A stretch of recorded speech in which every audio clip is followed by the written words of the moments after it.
Hey, mama, I'ma push it down. Well, this ain't MTV today, this is IFL TV, but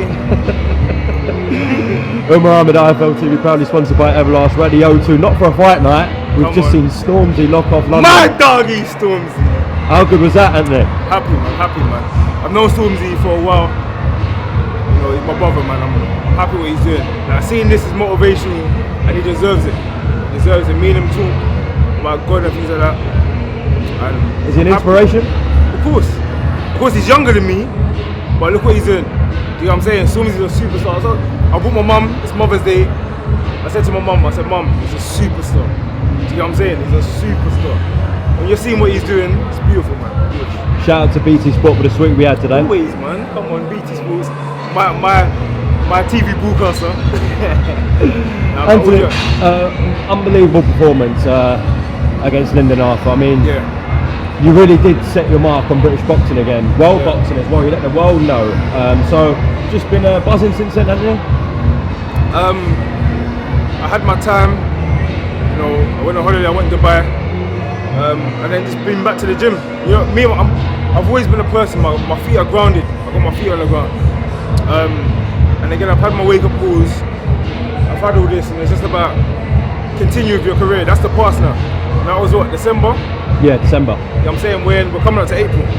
So, in my life, that's a long time. Hope he does what he does in his career or whatever.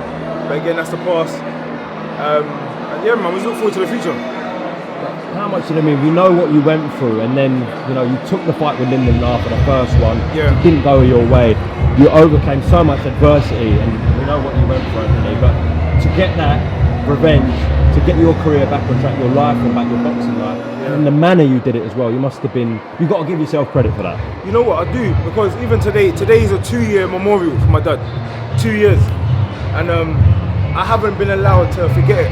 Do you know what I'm saying? Because it was my fault. I put it out in the public, but I didn't get that time to mourn. Do you know what I'm saying? I'm not a person that, even my nan as well. Like, we went to my nan's house today, but again, in a few days it's going to be her memorial.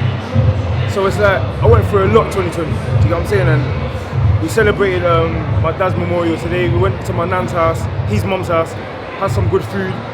That's why after I said, you know what, my mum likes Stormzy as well, because she knew him from when he was younger, coming up from South London. My mum used to run something called Great Yarmouth. All the South London man will know about Great Yarmouth back in the day. My mum used to run it with a guy named Jeff, and some other people as well, but she remembers him from all back then. So when I was like, she was like, yeah, she mentioned like his mum and all that kind of stuff, but she saw his mum on the screen at her, she started getting teary-eyed and things like that, so it just sees it up and coming. People know Stormzy now, but they didn't see how he came up. Do you know what I'm saying? So it's beautiful. Well, I'm glad you had a good night here with your mum. Anthony, obviously Joe Smith Jr. and Art Better will have their fight. We're expecting you to be called as mandatory for Joe Smith Jr. So you just got to sit tight, wait for them to fight. You're going to have a tick-over fight. Are you going to be on the Fury White Belt? Can you tell us? Hopefully. Again, things have been put to me, and I've said, yeah, give me them. Because the thing about me is, I understand your boxing career. I don't do this waiting around thing. I just want to fight. And I said, just give me them. And then again, you got management, you got promoter, you got people in the background saying it's about being smart. You got the number one spot again, so it's about utilising the number one spot, getting the world title shot, winning the world title. Hopefully it's for the unification. We don't know what can happen. And that's what they're oohing and ahhing about. The opponent has to make sense. See what I'm saying? It can't be a silly opponent. At this stage, not because, again, not thinking about things like losses and things like that. It's boxing, They say every time you step into a boxing ring, it could be your last fight. It could be hand injury. It could be anything. Again, not talking anything negative, but these are the things that this is the reason you have managers, because they think about all these things. With me, I'm just like, yeah, give me them, give me them. But it's exciting times for me right now.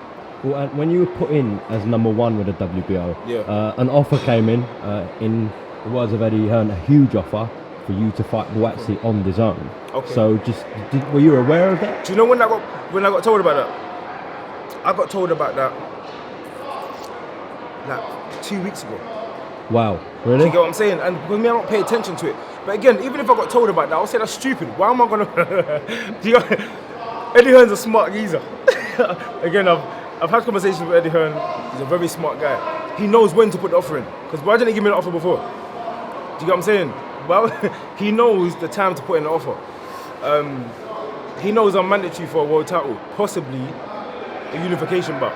It makes no common sense to have that fight as, again, that's you're basically saying I should have that fight as a warm-up fight. It's silly. It's actually silly, and it's smart, it's tactical. I don't know if he's doing it to make me look bad, but when it got put to me, I was like, yeah, it's a good thing you didn't even tell me about that, because it's silly. I would have said, yeah, silly as well. Do you get what I'm saying? So my team done the right thing. Anyone with a business brain or smart brain in them would have said the right thing as well. Me and Buatsi have spoken face to face. We know what it is. We're going to fight. But me and him, we're going to have a headlining fight, maybe somewhere like the O2, where we are now. Well, he is headlining the O2 May 21st against Craig Richards. What do you think about that fight? Fantastic fight. And again, these man, again, I used to train with Craig. Don't think it's going to be no easy fight or no, you know, a fight that you can just overlook. I know Craig as well, very well. They're both from South London, so they're both repping South. And I just hope that they have a good fight, man. They both, again, boost their profile, make a bigger name for themselves. Well, listen, Ant, appreciate your time on Always, Icon TV. bro. Come on. If you're not on there April 23rd, we'll hopefully see you out soon, and that world title shot is pending for you this year. You know how it goes. Thank you, brother. Lions.